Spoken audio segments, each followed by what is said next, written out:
नमस्कार, खबर 1 मिनट देख रहे हैं आप और मैं आपके साथ रंजना रावत। आइए अब देखते हैं खबर 1 मिनट में बिहार झारखंड की पूरी खबरें।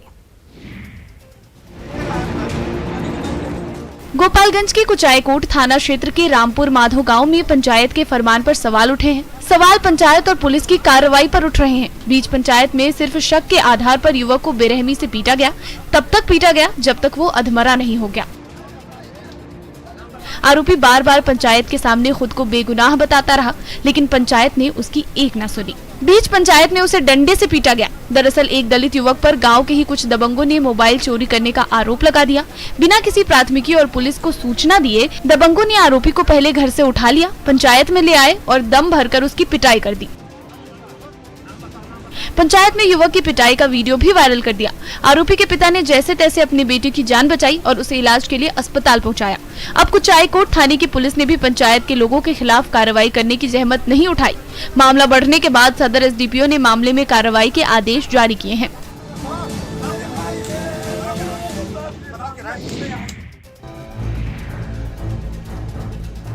बिहार में शादी ब्याह के दौरान हथियार न लहराया जाए, ये भला कैसे हो सकता है। गोपालगंज से ऐसा ही एक मामला सामने आया है, जहां शादी समारोह में हथियार लहराने का वीडियो वायरल हो रहा है। नगर थाना क्षेत्र के जादवपुर रोड का ये वीडियो बताया जा रहा है, जहां हथियार लहराते और डांसर के साथ ठुमके लगाते युवक का वीडियो जमकर वायरल हो रहा है। वायरल वीडियो में युवक हथियार लहराते और डांसर के साथ ठुमके लगाते नजर आ रहा है।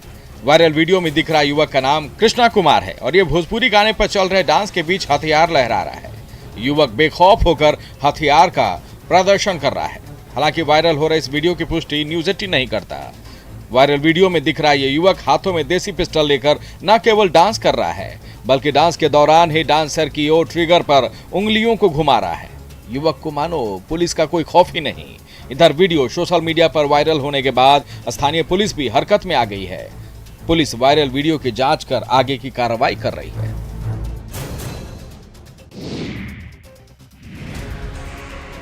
खगड़िया में दबंगों को मानो कानून का खौफ नहीं, पुलिस का डर नहीं, इसलिए तो खुलेआम फायरिंग कर ये पुलिस को खुली चुनौती दे रहे हैं। जिले के गोगरी थाना क्षेत्र से सोशल मीडिया पर फायरिंग करने का एक वीडियो खूब वायरल हो रहा है। वायरल वीडियो में साफ दिख रहा है कि फायरिंग करने वाले शख्स को मानो किसी का खौफ नहीं, तभी तो अचूक निशाना लगाने की प्रैक्टिस करने में ये युवक कई राउंड फायरिंग करता है। दीवार को निशाना बनाकर ये युवक फायरिंग करता रहा, लेकिन गांव के लोग इस दबंग के खिलाफ आवाज नहीं उठा सके। बेखौफ भी इतना है कि सोशल मीडिया पर गैंगस्टर नाम से अकाउंट बनाकर युवक ने खुद ही फायरिंग का ये वीडियो अपलोड भी किया है। फायरिंग करने वाले युवक की पहचान हर्ष कुमार के रूप में की गई है। हालांकि न्यूज़ 18 इस वायरल वीडियो की पुष्टि नहीं करता, लेकिन वीडियो वायरल होते ही खगड़िया पुलिस फायरिंग करने वाले युवक की पहचान करने में जुट गई है। एसडीपीओ का कहना है कि जल्द ही फायरिंग करने वाला युवक सलाखों के पीछे होगा।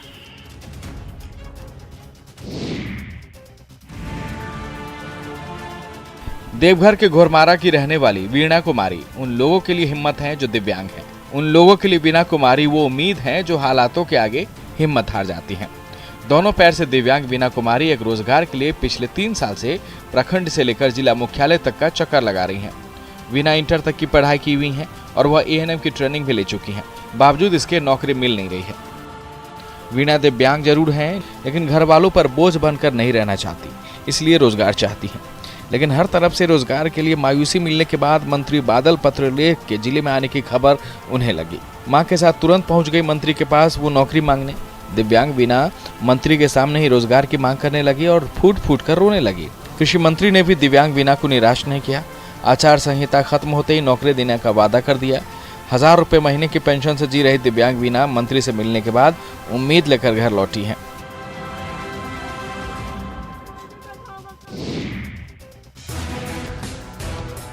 मधुबनी में गंदगी और जाम सबसे बड़ी समस्या बनी हुई है, लेकिन जल्द ही शहर की सूरत बदलने वाली है। विकास की रफ्तार अगर ऐसी रही और मौसम ने भी अगर साथ दिया तो मधुबनी में जल्दी ही कैनाल के ऊपर से गाड़ियां दौड़ती हुई मिल जाएंगी। दरअसल शहर में जल निकासी के लिए बने कैनाल का न सिर्फ अंदर से पक्कीकरण किया जा रहा है, बल्कि कैनाल के ऊपर भी पक्की ढलाई का काम जोर शोर से जारी है। कैनाल के अंदर और ऊपर पक्कीकरण से कई सुविधाएं बढ़ जाएंगी। नहर के ऊपर इस तरह के पक्कीकरण से कई समस्याओं का समाधान भी हो जाएगा। बताया जा रहा है कि करीब 129 करोड़ की लागत वाले स्टॉर्म वाटर सीवेज प्रोजेक्ट के तहत किंग्स राज और वॉटसन कैनाल के पक्कीकरण का काम पूरा होने के बाद मधुबनी शहर में न सिर्फ जल निकासी की अच्छी सुविधा बहाल होगी, बल्कि कैनाल के ऊपर बनी चौड़ी सड़कों से एक ओर जहां शहर का सौंदर्यीकरण होगा, वहीं ट्रैफिक जाम की समस्या का भी बहुत हद तक समाधान हो जाएगा।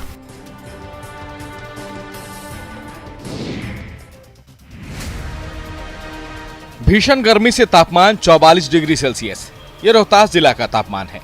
यानी अप्रैल महीने में ही रोहतास के साथ साथ कई जिलों का तापमान 40 डिग्री से ऊपर है। गर्मी से लोग बेहाल हैं। गर्मी ने लोगों का जीना मुहाल कर रखा है। घर से बाहर निकलते ही तेज धूप में लोग झुलस जाते हैं। हर उम्र के लोगों को ये भीषण गर्मी परेशान कर रही है। मौसम वैज्ञानिकों की माने तो पिछले कई सालों में अप्रैल में बिहार के कई शहरों का सबसे ज्यादा तापमान रिकॉर्ड तोड़ रहा है। पारा के उच्चतम स्तर पर पहुंचने से रोहतास और इसके आसपास के लोग दिन भर गर्मी से बेहाल रहते हैं और पछुआ का प्रवाह दक्षिण बिहार के कई जिलों को झुलसा रहा है। हाल ये है कि सुबह होते ही लू की स्थिति बन जाती है। डिहरी के इलाके में सबसे ज्यादा धूप बरस रही है। 44 डिग्री तापमान के बीच कामकाज करने वाले लोगों को काफी दिक्कतें हो रही है। कपड़े से चेहरे को ढककर लोग घरों से बाहर निकल रहे हैं। बिना कामकाज के लोगों से घरों से बाहर नहीं निकलने की अपील की जा रही है।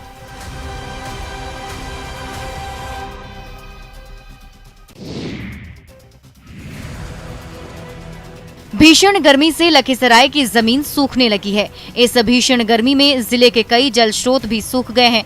जिले में जल संकट गहराने लगा है। सूर्यगढ़ा प्रखंड के बुधौलिया बनकर और उरेन पंचायत में भीषण गर्मी के कारण लोगों में हाहाकार मचा हुआ है। पानी के लिए बेहाल लोगों का हाल ये है कि कई किलोमीटर दूर पैदल चलकर लोगों को कुएं से पानी लाना पड़ रहा है।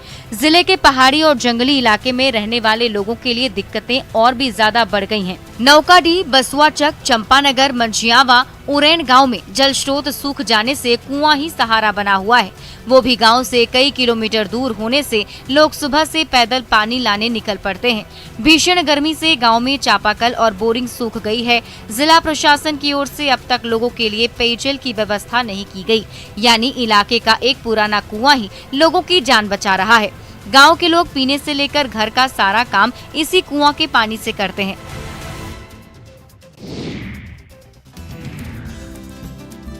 गर्मी शुरू होते ही झारखंड के जंगलों में महुआ का फूल टपकना शुरू हो गया है। महुआ की सुगंध से पूरा जंगल महक रहा है। बोकारो की चास में भी महुआ ग्रामीणों के लिए रोजगार का जरिया है। गर्मी शुरू होते ही ग्रामीण जंगलों में महुआ चुनने में व्यस्त हो जाते हैं। ग्रामीण क्षेत्र के लोग सुबह होते ही हाथों में कटोरी लिए महुआ चुनने के लिए निकल जाते हैं।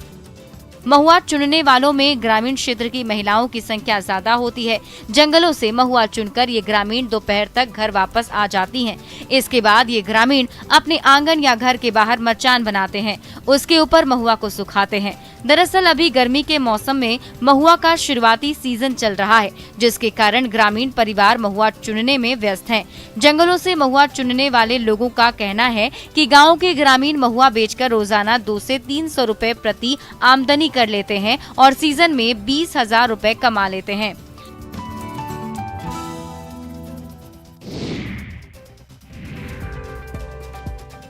कोकून यानी तसर, झारखंड की जमीन तसर की खेती के लिए मुफीद मानी जाती है।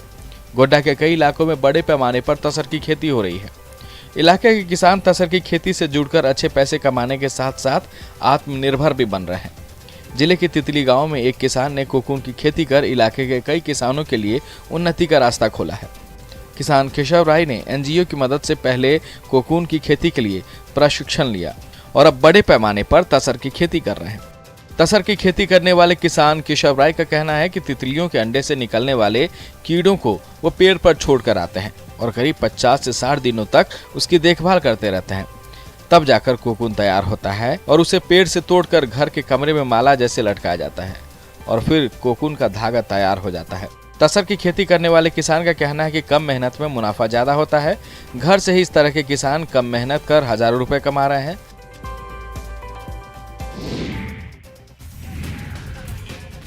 बिहार की राष्ट्रीय रग्बी टीम में प्रतिनिधित्व बढ़ने से कई जिलों में रग्बी के खेल के प्रति जुनून बढ़ा है। अरवल में भी ग्रामीण स्तर पर खिलाड़ी रग्बी खेलते नजर आ जाते हैं। करपी के खेल मैदान में रग्बी के टूर्नामेंट का आयोजन किया गया। मैदान पर बालक और बालिका वर्ग में खिलाड़ियों ने अपना बेहतर प्रदर्शन किया। चिलचिलाती धूप में रग्बी के खिलाड़ियों का मैदान पर जुनून दिखा। रग्बी टूर्नामेंट के इस फाइनल मैच पर तपती गर्मी का भी असर खिलाड़ियों में नहीं दिखा। करपी के इस टूर्नामेंट में बेहतर प्रदर्शन करने वाले खिलाड़ियों को मधुबनी में आयोजित होने वाली रग्बी फुटबॉल मैच के लिए भी चयन किया गया।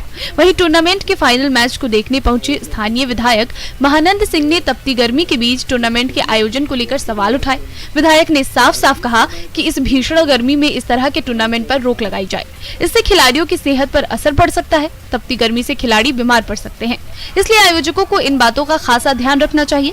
हालांकि टूर्नामेंट के सफल खिलाड़ियों को उन्होंने सम्मानित भी किया।